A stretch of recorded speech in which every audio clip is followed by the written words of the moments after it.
స్తోత్రము, ఘనత, మహిమ, ప్రభావాలు ప్రభువుకు చెల్లునుగాక. సామెతలు 2వ అధ్యాయం తీద్దాం అందరం. సామెతల గ్రంథం 2వ అధ్యాయం. సామెతలు 2వ అధ్యాయం తీద్దాం. సామెతలు 2వ అధ్యాయం మొదటి మాట ధ్యానం చేద్దాం. నా కుమారుడా, నీవు నా మాటలను అంగీకరించి నా ఆజ్ఞలను నీ యొద్ద దాచుకొనిన ఎడలా. ప్రభువు ఈ వాక్యమును దీవించునుగాక, ఆశీర్వదించునుగాక. చదవబడిన వాక్యమును ధ్యానం చేస్తున్నప్పుడు ప్రభువు సహాయం చేయనుగాక. సొలొమోను రాసిన సామెతలు. నా కుమారుడా,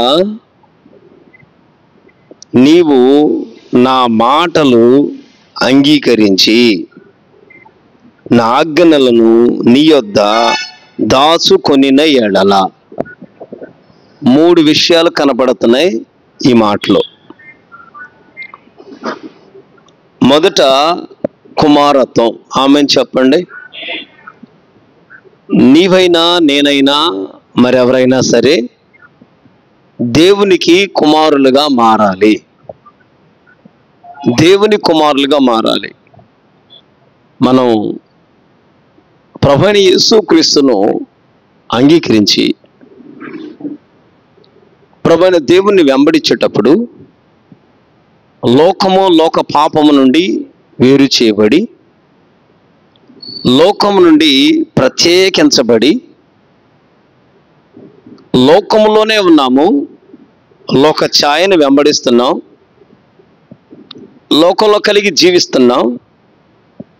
అయితే లోకములో నిజ రక్షకుడు ప్రభువైన యేసుక్రీస్తును మనం అంగీకరించిన తర్వాత నీవైనా నేనైనా మరెవరైనా సరే జీవము కలిగిన దేవునికి కుమారులుగా మారాలి. కుమారులుగా మారాలి. కుమారులైతేనే, దేవుని కుమారులైతేనే. అంటే జీవము కలిగిన దేవుని కుమారుడు. లోకంలో ఒకని బిడ్డలో మనం తల్లిదండ్రులుగా, లోకములో పాపములో ఉన్నాం, సాతానుకు బానిసలుగా, సాతాను సంబంధమైన వానిగా, సాతాను కలిగిన సాతాను రాజ్యాన్ని సమకూర్చేవారిగా, వ్యసనాల్లోనూ, అలవాట్లోనూ, పాపంలోనూ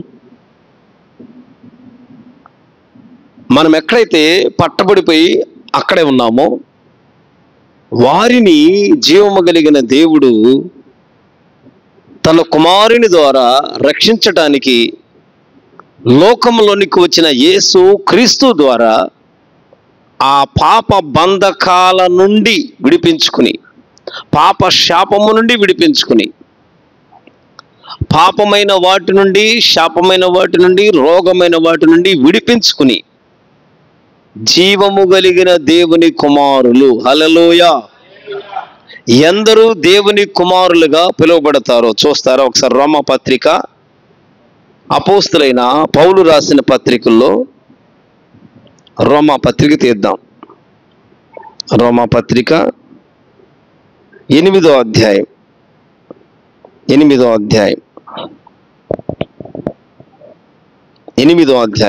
14వ వాక్యం చదువుతున్నాను. దేవుని ఆత్మచేత ఎందరూ నడిపించబడుదురో, స్తోత్రం చెబుదామా? ఎందరూ దేవుని ఆత్మచేత ఎందరూ నడిపించబడుదురో వారందరూ దేవుని కుమారులయ్యుందురు. ఆమేన్. దేవుని కుమారులు పాపము నుండి వేరు చేయబడాలి, ఇక పరిశుద్ధతలోనికి రావాలి. నీతి, సమాధానము, పరిశుద్ధాత్మందలి ఆనందం, పరలోక రాజ్య సిద్ధపాటులోనికి రావాలి. మారు మనసు పొందండి, పరలోక రాజ్యం సమీపించిందని యేసు ప్రభువారు చెప్పిన సువార్తను బట్టి ఇక నీవైనా నేనైనా మారు మనసులోనికి రావాలి, మార్పులోనికి రావాలి. మార్పులోనికి రావాలంటే ఈ 8వ అధ్యాయము, రోమపత్రిక 8వ అధ్యాయంలో చూస్తున్నప్పుడు శరీరానుసారంగా ప్రవర్తించుటకు మనము శరీరమునకు రుణస్థులము కాదంట. మరలా శరీరానుసారంగా ప్రవర్తించిన యెడల చావవలసిన వారమై ఉన్నాం. జాగ్రత్తగా గమనించాలి. శరీరానుసారంగా ఉన్నాం కదా అని శరీరానికి మనం రుణస్థులము కాదు. అయ్యో శరీరంగా ఉన్నాం అంటానికి. మీకు అర్థమైంది శరీరానికి మనం రుణస్థులము అంటే? ఒక జీవము కలిగిన దేవుని సంఘములో చేర్చబడి ప్రభువైన యేసుక్రీస్తు రక్తంలో కడగబడిన తర్వాత ఉచితముగా నీతిమంతులుగా తీర్చబడిన నీవు నేను మరెవరైనా శరీరానుసారంగా ఉన్నాం కదా, శరీరానికి రుణస్థులము కాదు. మళ్ళీ శరీరానుసారంగా ప్రవర్తించిన యెడల చావవలసిన వారమే. శరీరం ఎట్లాగంటే ఆత్మచేత శరీర క్రియలను చంపిన యెడల, ఆమేన్, ఆత్మచేత శరీర క్రియలన్నిటినీ చంపాలి. ఎవరెవరు ఉన్నామో, ఎంతమంది ఉన్నామో, ఎంతమంది రక్షించబడ్డామో, రక్షించబడిన నాటి నుండి ఒక పని ప్రారంభం అవ్వాలి. ఒక పని, శరీర క్రియ అనేది ఉంది. శరీరానికి రుణస్థులుగా ఉన్నాం, శరీరానికి పట్టబడిపోయాం, శరీరమైన వాటితో ఉన్నాం, శరీర కోరికలతో ఉన్నాం, శరీరిచ్చులతో ఉన్నాం, పాపంలో ఉన్నాం, లోకంలో ఉన్నాం. లోకంతో పాలివారిగా, లోకానికి కలిగినట్లుగా లోకమును వెంబడిస్తూ, లోకములో కలిగి జీవిస్తూ, లోకములో మనము వేరుగా లేము కానీ లోకములోనే ఉన్నాం. ఉన్నప్పుడు శరీర క్రియలన్నిటినంట ఆత్మచేత వాటిని చంపి శరీర కార్యాలకి నెరవేర్చుటకు మనం ఎక్కడ చోటు ఇవ్వకుండా దేవుని ఆత్మచేత నడిపించబడే వాళ్ళు దేవుని కుమారులు. ఆమేన్. అర్థమైందా? స్తోత్రం చెప్పండి. దేవుని కుమారులైతే, దేవుని కుమారులుగా మనం పిలువబడితే, దేవుని బిడ్డలుగా ఉంటే ఇక్కడ ఉంటుంది. ఈ అధ్యాయం చదువుతున్నప్పుడు 8వ అధ్యాయంలోనే దేవుని పిల్లలుగా మార్చబడ్డాం కదా. ఇక అప్పుడంట దేనికి భయపడకుండా మనము దత్తపుత్రులమైన వాళ్ళం కాకుండా ఆత్మను పొందుకోవాలి. ఆమేన్ చెప్పండి.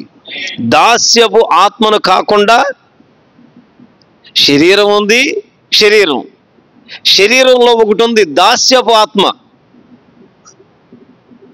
శరీరం ఉంది, ఇక శరీరం క్రియ అయిపోయింది.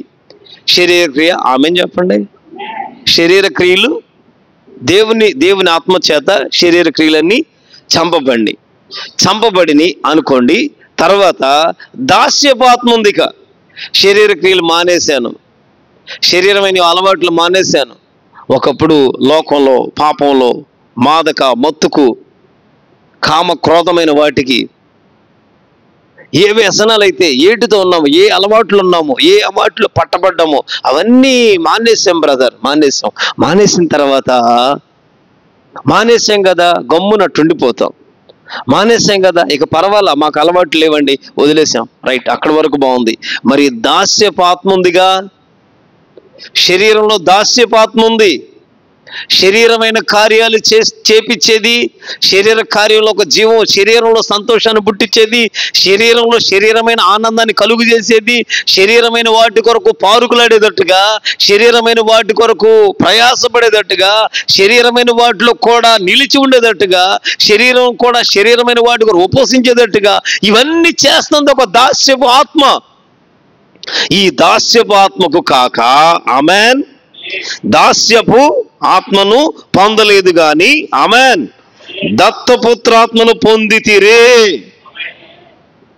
దేవుని కుమారుడు అయితే దత్తపుత్రాత్మ. ఒకళ్ళకి నిన్ను దత్తత తీసుకున్నట్టే, అర్థమవుతుందో లేదో. ఇక నువ్వు కాదు, నిన్ను ప్రభువైన దేవునికి దత్తత అయ్యావు. నీ తండ్రి కాదు, వేరొక తండ్రి అన్నమాట. లోకంలో వేరొక తండ్రులు పెంచుకుంటారు. ఇక అక్కడికి వెళ్ళి వాళ్ళని అమ్మా నాన్నగా చూడాలి, ఆ కుటుంబ భారం భరించాలి, వాళ్ళ కొరకు ఉండిపోవాలి. ఆ బిడ్డను వాళ్ళు తెచ్చుకుంటారు. కనుక దాస్యపాత్మ నుండి విడిపించబడాలి, దత్తపుత్రాత్మను పొందుకోవాలి. ఎప్పుడైతే దత్తపుత్రాత్మను పొందుకుంటామో అబ్బా తండ్రి అని మొరపెడతామంట. అబ్బా తండ్రి మొరపెట్టడమే కాకుండా దేవుని పిల్లలమని ఆత్మ తానే మన గురించి సాక్ష్యం ఇస్తున్నాడు. మనము దేవుని పిల్లలమైతే వారసులము. ఆమెన్ చెప్పండి. అనగా దేవుని వారసులము. హల్లెలూయా. దేవుని వారసులు ఎవరైతే ఉన్నారో క్రీస్తుతోటి మహిమ పొందుటకు ఆయనతో శ్రమ పడిన ఎడల క్రీస్తుతోటి వారసులము. చెప్పండి హల్లెలూయా. ఇప్పుడు సామెతల అధ్యాయం తీయండి. అర్థమైందా? స్తోత్రం చెప్పండి. హల్లెలూయా. ఎంతమంది దాస్యపాత్మలో ఉన్నామో, ఎంతమంది శరీరమైన కుమారులుగా ఉన్నామో. శరీరమైన కుమారులుగా ఉండి దేవుని బలలో ఉంటాం, దేవుని సంఘంలో ఉంటాం, దేవుని సముఖంలో ఉంటాం, పరిచర్యల్లో ఉంటాం, పనిలో ఉంటాం, మనం ఎక్కడైనా ఉండిపోతాం. కానీ దేవుని పిల్లలుగా దేవుని వాక్యము కోరుకుంటుంది. ప్రభువైన దేవుని వాక్యం సెలవిస్తుంది, ఇక శరీరమైన వాటిగా ఉండకుండా, శరీర కార్యాలు చేయకుండా, శరీరంతో నడవకుండా, శరీరమైన క్రియలన్నిటినీ ఆత్మచేత, దేవుని ఆత్మచేత చంపివేసి, శరీరమైన వాటిలో ఎప్పుడైతే శరీర కార్యాలు చంపబడినయో ఇక ఒక దాస్యమునకు పట్టబడిపోయింది ఈ ఆత్మ. దాస్యపాత్మ నుండి విడిపించుకుని దత్తత కలిగిన దత్తపుత్రాత్మ యేసుక్రీస్తు ఆత్మను మనం కోరుకున్నప్పుడు ఆమేన్ దేవునిలో మొరపెడతాం. హల్లెలూయా. అందుకంటాడు సొలొమోను రాస్తుంటున్న ఈ అధ్యాయంలో, 2వ అధ్యాయంలో, నా కుమారుడా నీవు నా మాటలు అంగీకరించి. ఆమేన్ చెబుదామా? ఏ కుమారుడు అంగీకరిస్తాడు? ఇప్పుడు తండ్రికి 2 పిల్లలు ఉన్నారు, 2 కొడుకులు ఉన్నారు. లూకా సువార్త మనం చదువుతున్నప్పుడు తండ్రి ఆస్తి కోరుకున్నాడు. ఒక కొడుకు తండ్రి నుండి వచ్చేదంతా కోరుకున్నాడు. వాడు చిన్నవాడు, వెళ్ళిపోయాడు, తండ్రిని విడిచి వెళ్ళిపోయాడు. తండ్రి వద్ద నుండి కోరుకున్నాడు, తండ్రి నుండి వెళ్ళిపోయాడు. ఒకడు పెద్ద కొడుకున్నాడు, తండ్రి ఇంటే ఉంటున్నాడు, తండ్రి సముఖంలోనే ఉంటున్నాడు, తండ్రి దగ్గరే ఉంటున్నాడు, తండ్రి దగ్గర ఉండి తండ్రి పని చేస్తున్నాడు, తండ్రి దగ్గర సహకారిగా ఉంటున్నాడు. దేవుని పిల్లలుగా మనం ఉంటే, ఈ రాత్రి క్రొత్త నిబంధన సంఘముగా ఉంటే, ప్రభువైన క్రీస్తుతో వారసులుగా ఉన్నాము. క్రీస్తుకు దేవుని వారసులుగా ఉన్నాం. దేవుని వారసులు క్రీస్తుకు వారసులు, దేవుని వారసులు క్రీస్తుకు వారసులు. ఈ వారసులైన వారు కుమారులుగా ఉన్నప్పుడు ఈ కుమారుడు అంటున్నాడు కదా, నా కుమారుడా నీవు నా మాటలు అంగీకరించి. హల్లెలూయా. నా మాటలు అంగీకరించాలి. ఆమేన్ చెప్పండి. మాట వినాలి. నువ్వు దేవుని బిడ్డవైతే, యేసయ్య రక్తంలో కడగబడితే దేవుని మాట వినే మనసు దేవుడు దయచేయునుగాక. దేవుని మాట వినాలి, దేవుని మాట అంగీకరించాలి. ఏం చెబుతున్నాడో వినుటకు చెవులు తెరవబడుతున్నాయి. వినగలిగిన ఆత్మ. నీవు దేవుని మాట వినటానికి లోకంలో, లోక పాపంలో నువ్వెంతైనా చెప్పు, లోకము లోకాశలు కోరుకోదు. కనుక బైబిల్ చెబుతుంది, నా పరలోకపు తండ్రి కృప అనుగ్రహించాలి. వెంబడించాలంటే అదుగో పరలోకమందున్న తండ్రి చిత్తము వలనే వస్తాడు. లోకములో తండ్రి చిత్తము నెరవేర్చు వారిని దేవుడు తండ్రి కుమారుని యొద్దకు నడిపిస్తున్నారు.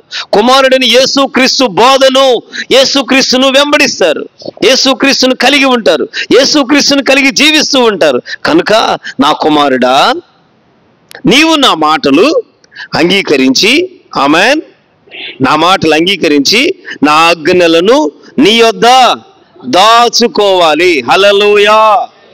దాచుకోవాలి. ఏం చేయాలంట? దాచుకోవాలి.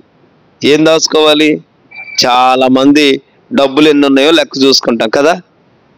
ఎంత సంపాదించాం, ఇప్పుడు నాకు 40 వచ్చేసినాయి, 42 వచ్చేసినాయి, పెళ్ళై 10 ఏళ్ళు అయింది, పిల్లలు 10 ఏళ్ళ పిల్లలు అయిపోయారు.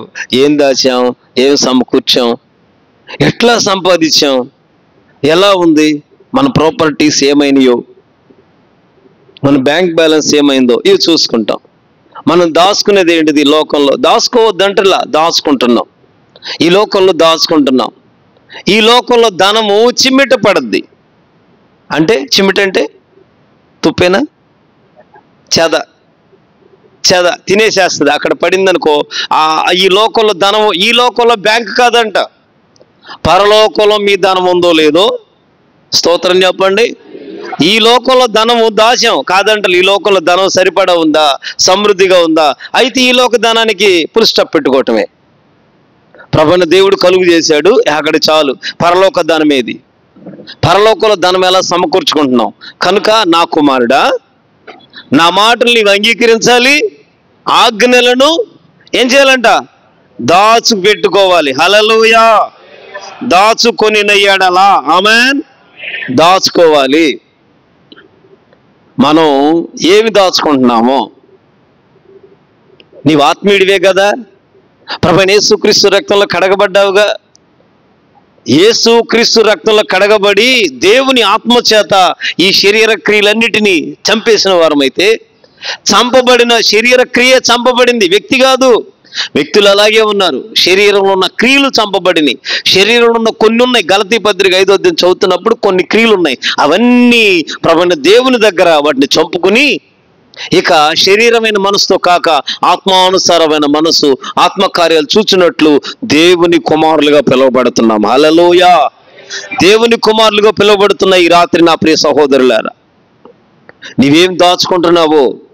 నీ దేవుని మాటలే దాస్తున్నావా? నీ దేవుని మాటను అంగీకరించి దాచుకుంటున్నావా? విని విడిచిపెడుతున్నామేమో. వింటాం, విడిచిపెట్టేస్తాం. వాక్యం విన్నాం, విడిచిపెట్టేస్తాం. వాక్యం విన్నాం, విడిచిపెట్టి వెళ్ళిపోతాం. వాక్యం విన్నాం, అంతే, ఇంకైపోయింది. ఏమి చెప్పారు, ఏదో చెప్పారు, విన్నాం, అయిపోయింది, వెళ్ళిపోయాం, అయిపోయింది. కాదు, నా కుమారుడు, బైబిల్ నా కుమారుడా, దేవుని కుమారుడు, జీవము కలిగిన యేసు రక్తములో కడగబడిన కుమారుడు, యేసు క్రీస్తు రాజ్యమునకు వారసుడు, క్రీస్తుతోటి వారసుడు. ప్రభువైన క్రీస్తుకు శ్రమ పడుతూ, శ్రమలో ఉన్నామా? శ్రమల గుండా ప్రభువైన దేవుని రాజ్యంలో వెళ్ళటానికి, ప్రభువైన యేసు క్రీస్తు రాజ్యంలో ప్రవేశించడానికి, మహిమలో పరలోకములో చేర్చబడటానికి, నా కుమారుడు, నా కుమారుడా, నీవు నా మాటలు అంగీకరించి, ఏ మాట ప్రభు నీతో మాట్లాడుతున్నాడో ఆ మాట నువ్వు కోరుకుంటున్నావా? ఇష్టంగా తీసుకుంటున్నావా? అయితే ఈ రాత్రి నా ప్రభు నన్ను దర్శించునుగాక. ఈ సిద్ధపాటేనా? నా ప్రభు నన్ను దర్శించాలి. ఈ రాత్రి నా దేవుడు వాక్యమే మాట్లాడాలి. ఏ సేవకులైనా పెట్టని, ఏ వాక్యమైనా కానీ ప్రభు నాతో మాట్లాడునుగాక. వాళ్ళ మాటలు చెబితే వద్దు. జీవము కలిగిన దేవుని వాక్యం అక్కడుందా? సత్యవాక్యం అక్కడుందా? అదుగో బ్రతికించే వాక్యం అక్కడుందా? బలపరిచే వాక్యం అక్కడుందా? నీవు కోరుకోవలసింది, ప్రభువా ఈ దినం నాతో నువ్వు మాట్లాడుతున్నందుకు స్తోత్రం. ఈ రాత్రి నన్ను సరి చేస్తున్నావు, ఈ రాత్రి నన్ను సిద్ధపరుస్తున్నావు, ఈ రాత్రి నన్ను నూతన పరుస్తున్నావు, ఈ రాత్రి నీ కృపిస్తున్నావు, ఈ రాత్రి నీ మాట చేత నన్ను బలపరుస్తున్నావు. ఈ రాత్రి నాకు సమాధానమే కలుగునుగాక, క్షేమము కలుగునుగాక, కృప కలుగునుగాక, ఆదరించబడుదుముగాక, ఈ శ్రమను దాటింపు చేయుదురుగాక. ప్రభు ఎలా మాట్లాడుతున్నాడో, ఏది ఏమైనా మాట్లాడువాడు దేవుడు. నీవెప్పుడైతే అంగీకరిస్తున్నావా, తృణీకరిస్తున్నావా? నీ దగ్గరకు వచ్చింది మాట, దేవుని మాట వచ్చింది. ఏంటి ఈరోజు అయ్యగారు ఎలా చెప్పాడు, నాకు నచ్చలేదు. ఏంటో ఈ బోధ నాకు నచ్చలేదు, ఈ మాట నాకు నచ్చలేదు. నీవు జీవము కలిగిన దేవుని సంఘములో ఉన్నావు, యేసయ్య రక్తంలో కడగబడ్డావు. ఇంకా నీ లోపట ఏదో శరీరమైన క్రియ ఏదో చిగురుతుందన్నాయ్. శరీరమైనది ఏదో నీ లోపల తొలుపుతుంది. ఇక్కడ దేవుని సముఖములో చూస్తారా? ఒకసారి కీర్తనల అధ్యాయం తీయండి. కీర్తనల అధ్యాయం 1వ అధ్యాయం తీస్తే, కీర్తనల గ్రంథం తీయండి. ఒక మాట, ఒక చిన్న మాట. కీర్తనల అధ్యాయం 1వ అధ్యాయము 4వ వాక్యం చూస్తారా? దుష్టులు అలాగునుండక గాలి చెదరగొట్టు పొట్టు వలె ఉందురు. కాబట్టి న్యాయ విమర్శలో దుష్టులు, నీతిమంతుల సభలో పాపులు నిలవరు. స్తోత్రం చెప్పండి. ఇంటికి వెళ్ళిన తర్వాత ఆ కీర్తనల మొదటి నుండి ఆ 4 మాటలు చదవండి. దుష్టుల ఆలోచన చొప్పున పాపుల మార్గములు నడవక, అపహాసకులు కూర్చుండ చుట్టూ కూర్చుండక, యెహోవా ధర్మశాస్త్రమందు ఆనందించు, దేవారాత్రము దాన్ని ధ్యానించువాడు ధన్యుడు. అతడు నీటి కాలువ నాటబడినది, ఆకువాడక తన కాలమందు ఫలమిచ్చు చెట్టు వలె ఉంటాడు. ఈ 3 వాక్యాలు చూస్తే అతడు చేయునదంతయు సఫలమవుతుంది. కింద మాట 4వ వాక్యంలో ఉంటది, దుస్తులు అలాగుండక.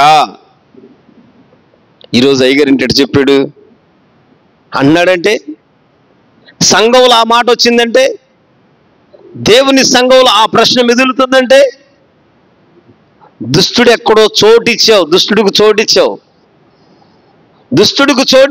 దుష్టుడు అలాగుండక, ఏది ఫలించడో, ధర్మశాస్త్రం చదవడో, ఆనందించడో, కూర్చునే చోట ఎక్కడ కూర్చోవాలో అక్కడ కూర్చుంటాడు, కూర్చోని చోట కూర్చోడు, నుంచున్న చోట నుంచోడు. అంతేగా దేవారాత్రము దేవుని వాక్యం ధ్యానం చేసుకుంటున్నాడు, దేవుని మనసుతో నింపబడ్డాడు, దేవుని బిడ్డ కదా. నా కుమారుడా, నా కుమారుడా, నా రక్తం ఇచ్చి స్వరక్తం ఇచ్చి కొన్న సంఘము, కట్టబడుతున్న సంఘము, సరిచేయబడుతున్న సంఘము, నవనూతన కృపతో నింపబడుతున్న సంఘము దినదినము సాధకం చేస్తుంది. ప్రభుని దేవుడే సిద్ధపరుచుకుంటున్న సంఘములో మరొకటి అలాగుండక అతడు నీతిమంతుడే, నీతిమంతుల సభలో ఉండలేడు. నా ప్రియ సహోదరులారా, వాక్యము నీతో దేవుడు మాట్లాడుతున్నాడా, వెంటనే దానిని నీవు అంగీకరించి, ఆమెన్. వాక్యములకు అంగీకరించడం అంటే లోబడిపోవటమే. అవును ప్రభువా, చిత్తమయ్యా, అలాగే జరగాలయ్యా, అలాగే జరుగునుగాక. నిజమేనండి, అవును ప్రభువా, యథార్థమయ్యా, సత్యమయ్యా, నీ మార్గమే, నీ మాట చొప్పునే, నీ ఉద్దేశమే నా ఎడల జరగాలి అనేదేంటి? ఆ వాక్యమునకు నువ్వు పూర్తిగా పట్టబడినప్పుడు, ఎప్పుడైతే నీ నోట ఈ మాట పలుకుతుందో, నీ లోపట ఒప్పుకోలు కలుగుతుందో, నీ నోట నుండి పలుకుతుందో, నీ నోట విశ్వాసముతో నువ్వు జరిగిస్తున్నావో, బైబిల్ చెబుతుంది అతడు వాక్యమును విన్నాడు, అంగీకరించాడు, గైకొన్నాడు కదా. ఇక మొదలవుతుంది 30 వంతులు. ఆమెన్ చెప్పారా? 30 వంతులు, తర్వాత 60 వంతులు, తర్వాత 100కి 100 వంతులు.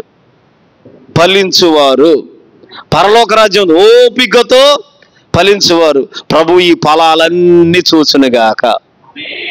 ఫలాలు లేని చెట్టు ప్రభు ఇష్టపడ్డండి. ఏ టైంలో వస్తారు? అటు వెళ్తా ఆ మార్గం గుండా వెళ్తా చెట్టు ఉంది. చెట్టు దగ్గరికి వెళ్ళి చూస్తే ఆకులైతే పచ్చగా ఉన్నాయి. ఆకులైతే ఎలా ఉన్నాయి? పచ్చగా ఉన్నాయి. ఆకులు పచ్చగా ఉన్నాయి. చూశాడు, కాసేపు చూశాడు, ఆకులు పచ్చగా ఉన్నాయి. మళ్ళీ చూశాడు, మళ్ళీ ఇంకా బాగున్నాయి ఆకులు, రెమ్మలు బాగా, చెట్టు ఆనోపంగా ఉంది. ఒక్క ఫలమైనా లేదేమనండి.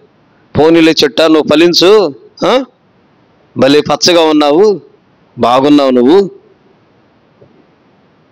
ప్రభువు నిన్ను ప్రేమించను గాక అన్నారా? ఆశీర్వదించను గాక అన్నారా? ఏమన్నారా? చెట్టుని వెంటనే నువ్వెప్పటికీ ఫలాలే ఇక వద్దుకి, నీ ఫలాలు వద్దు అమ్మా. అది వేళ కాదు, సీజన్ కాదు, ఆయనకు ఆకలి అయింది అంతే. ఆమెన్ చెప్పండి. ఆకలి దప్పులు గలవారు చెప్పట్లా, ఆమెన్ చెప్పట్లా. ఆకలి అయిందంతే. చెట్టు చూసారా? వస్తాడు. నువ్వు దేవుని బిడ్డవైతే వస్తాడు నీ దగ్గరికి. ప్రభు నీ దగ్గరకు వస్తాడు, నీ దగ్గరకు వచ్చి చూస్తాడు. చూస్తే కొమ్మలేసింది చక్కగా, అబ్బా విశాల ఆకాశం అంత ఎత్తవుతుంది. మాను ఊరింది, బాగా రెమ్మలో కొమ్మలో ఉంది. దానికి పోతాలేదే, పిందే రాదే, ఏమన్నా ఉందా ఉపయోగం? పచ్చని ఆకులతో ఉంది. ఎంతకాలం ఉంటే అవసరం ఎరువు తింటుంది, శుభ్రంగా అనుభవిస్తుంది. ఫలాలు లేని చెట్టును ఏం చేయమన్నాడు? మారు మనసు తగిన ఫలం ఫలించండి, లేకపోతే చెట్టు మొదటన గొడ్డలి సిద్ధంగా ఉంది నరకబడటానికి. దేవుడి రాళ్లను, ఆమెన్ చెప్పండి, ఈ రాళ్లను మార్చగలడు, ఏదైనా చేయగలడు. కనుక నా ప్రియ సహోదరులారా, మనము దేవుడు మనతో మాట్లాడినప్పుడు దాచుకునేది ఏది? ఏం దాచుకుంటున్నాం? దాచుకొని ఎడల అందుకంటాడు కదా. ఆదికాండం 18వ అధ్యాయం తీయండి. ఆదికాండం 18వ అధ్యాయము 17వ వాక్యం చూద్దామా? ఆదికాండం అధ్యాయాలు తీద్దాం. ఆదికాండం అధ్యాయం 18వ అధ్యాయం తీద్దాం. తీసిన వారు 17వ వాక్యం చూద్దామా? అప్పుడు యెహోవా, నేను చేయబోవు కార్యము అబ్రహామునకు, స్తోత్రం చెప్పండి, హల్లెలూయా చెప్పాలి, హల్లెలూయా. ఏమండి, అబ్రహాము దగ్గరకు వచ్చి అబ్రహాం ఇచ్చిన విందు తీసుకుని అబ్రహాం దగ్గర నుండి వెళుతూ అబ్రహాం పట్ల ఏ సంకల్పం అవుతుందో, ఏ ఉద్దేశం ఉందో ఆ విషయాలు అంటారు కదా. నేను అబ్రహాముకు చేయబోవు కార్యమును, ఆమెన్ చెప్పండి. నువ్వు దాచుకుంటే చెప్పాలి, ఆమెన్ చెప్పాలి. నువ్వు దాచుకున్నావు అనుకో, దేవుని మాటలు నువ్వు దాచుకున్నావు అనుకో, ప్రభు నీ దగ్గర ఏమీ దాయుడు. చెప్పట్లా, ఆమెన్ చెప్పట్లా. నీకు చేయబోయే కార్యం ఏదో చెప్తాడు. నీ పట్ల ఏ మేలుందో, ఏ కార్యం చేయబోతున్నాడు. వాక్యమైన దేవుడు అబ్రహామును దర్శిస్తున్న దినాల్లో అబ్రహాము అక్కడ విందుకు సిద్ధపరిచాడు. వచ్చిన వారికి విందు చేస్తున్నాడు, ప్రేమిస్తున్నాడు, పని చేస్తున్నాడు. వాక్యం చెప్తుంది, నేను చేయబోవే కార్యము, నేను చేయబోవు కార్యము అబ్రహామునకు దాచేదనా? మనం ఏం దాచుకుంటున్నాం కదా? మాటలు అంగీకరించాలి, ఆమె దేవుని ఆజ్ఞలను గైకొనాలి, దేవుని ఆజ్ఞలను నీ యొద్ద దాచుకోవాలి. నీ యొద్ద ఉండవలసింది ఏంటిది? దాచుకునే కొన్ని ఉన్నాయి, ఆమె చెప్పండి. దాచుకోవాలి. దాచుకున్నావు అనుకో, అది నువ్వేం చేస్తుందంటే నీ దగ్గర ఊరేటి పొగగా మారుతా ఉంటుంది. నువ్వు దాచుకుంటే, నీ వద్ద దాచుకుంటే. ఇవి దాచుకోవటం వలన బైబిల్ చెప్తుంది, నేను చేయబోయే కార్యం ఒకటి ఉంది, ప్రభువు కార్యము చేయునుగాక. ఈ సంవత్సరం కార్యం చేయాలి, దేవుడు ఒక అద్భుతం చేయాలి, ఈ దినం జరిగించాలి ఒక కార్యం. దేవుని మాట బయలుదేరాలి, దేవుని వాక్కు బయలుదేరాలి. మనుషుడు వలన కాక సమస్తము చేయగలిగిన దేవుడే బయలుదేరునుగాక. బయలుదేరటానికి నేను ఒక కార్యం చేయబోతున్నా, అది నేను దాస్తానా? మనం ఏం దాచుకుంటున్నాం? మనం దాచుకున్న దాన్ని బట్టి మనకు ఉంటుంది. వాళ్ళు దాచుకున్నారు, మన్నా కురుస్తుంది, మన్నా ప్రతిరోజు మన్నా పూరేళ్ళు వస్తున్నాయి శుభ్రంగా. ఏ రోజు మన్నా ఆ రోజు, ఏ రోజు ఆహారం ఆ రోజు వస్తుంది వాళ్ళ దగ్గరికి. వాళ్ళ అవిశ్వాసం ఏంటి తెలుసా? రేపు వస్తుందో రాదు, రేపు ఉంటుందో ఉండదో, రేపు ఏమో ఒకవేళ రేపు కురవపోతే ఏం చేద్దాం? కొండలో పెట్టుకున్న అన్నం ఆ మన్నా తెల్లారిపాటికి ఉంటల్లా. వారి విశ్వాసం ఏంటంటే రేపు రాదేమో. దేవుని దగ్గర ఏది దాచుకోవాలి? ఒక కూటి కోసం జ్యేష్ఠత్వాన్ని అమ్మి వేసుకున్నాడంట. ఒక్క పూట కూటి, ఒక పూట ఆహారము వస్త్రము ప్రాముఖ్యమైన ప్రాణం, అంతేగా?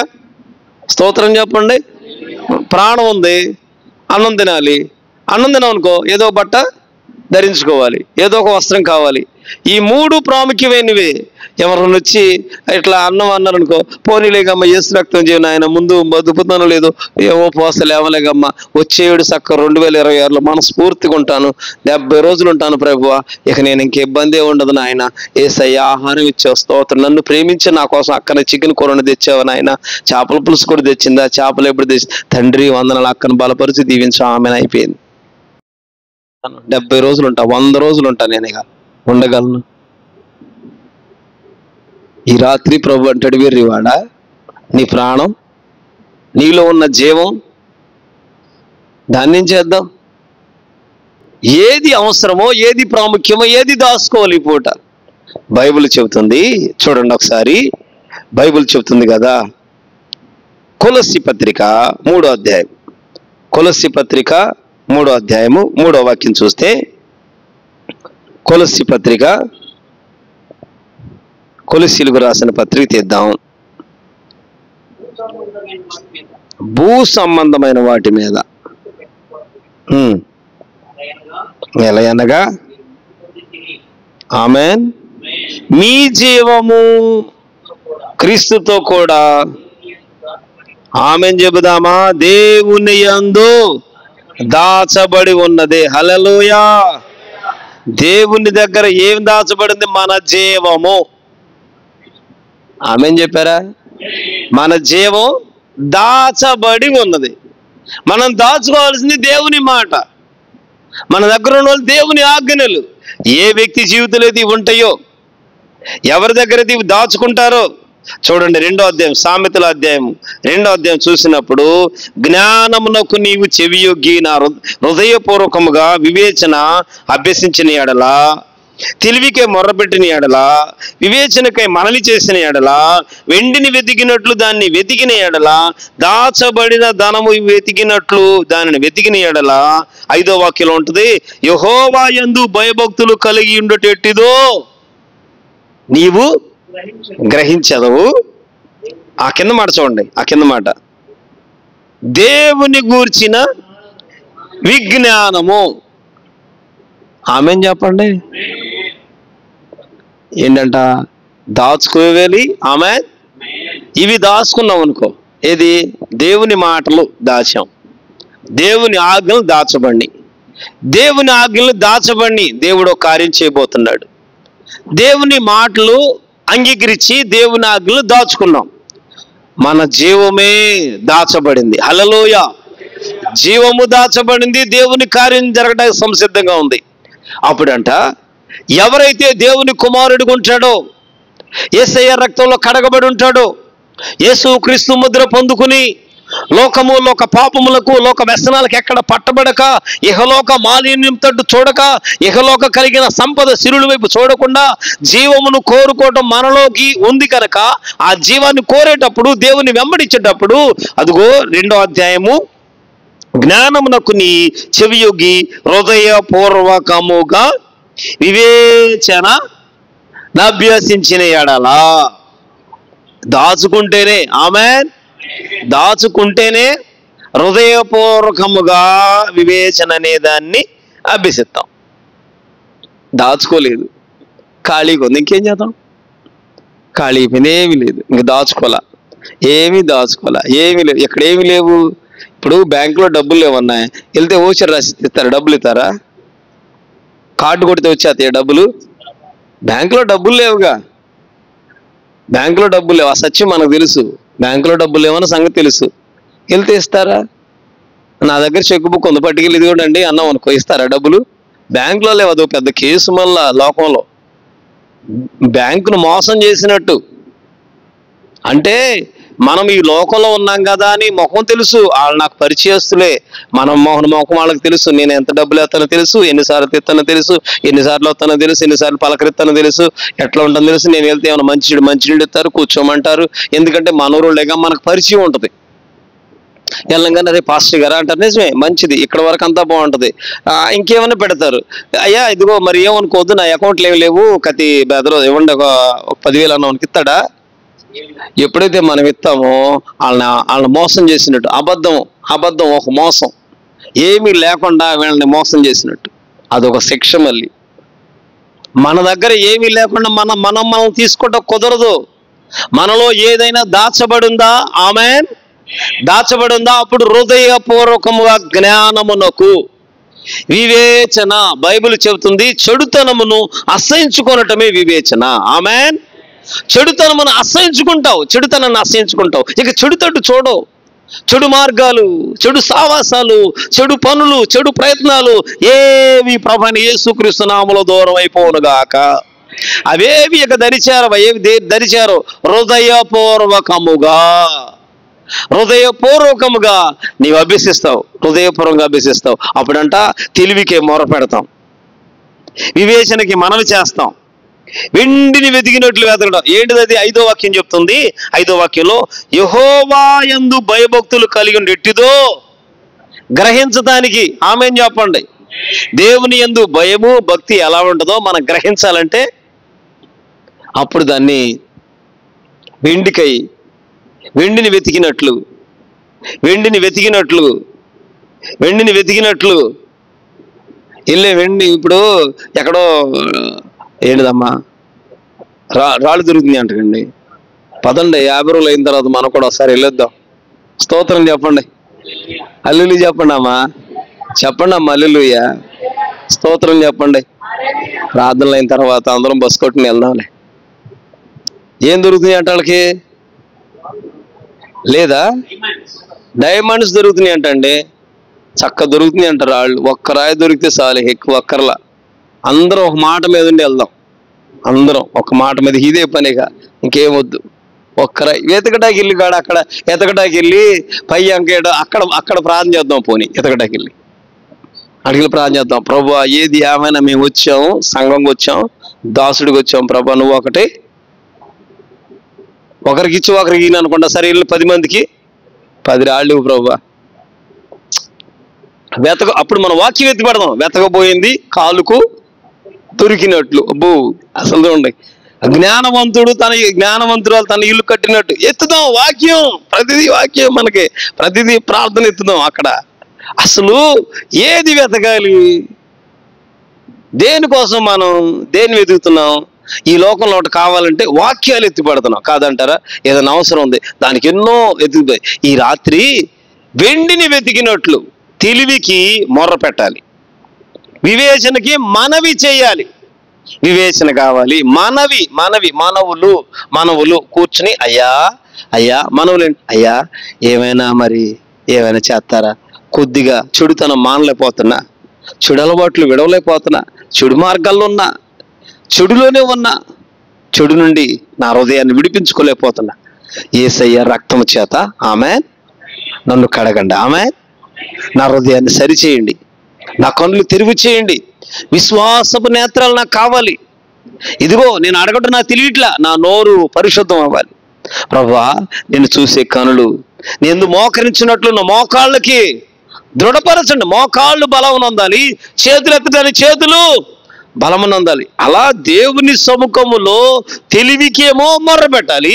వివేచన ఏది? చేతులతోనూ, కాళ్ళతోనూ, కనులతోనూ, శరీరంతోనూ ఏ చెడు వైపు వెళుతున్నామో వాటినంట మనవి చేయాలి. దేవుని దగ్గర మనవి చేయాలి. మనవి చేసిన ఎడల వెండిని వెతికిన ఎడల దాచబడిన ధనం వెతికినట్లు వెతకాలంట. స్తోత్రం చెప్పండి. దాచబడిన ధనాన్ని వెండిని వెతికినట్లు వెతుకుతున్నాం. ఒకటి దాచబడిన ధనం ఎక్కడో దాచబడి ఉంది, ఇక్కడ ఉంది మన లోపల. ఏంటిది? బంగారు బిందెలు అంటాం చూడండి. 2 బిందెలు కట్టుంటాయే, లంకెల బిందెలు. చక్కగా బిందెలు ఇక్కడ ఉన్నాయి అనుకోండి, ఇక చూడండి, ఇక తవ్వుతాం ఇక మొదలుపెట్టి.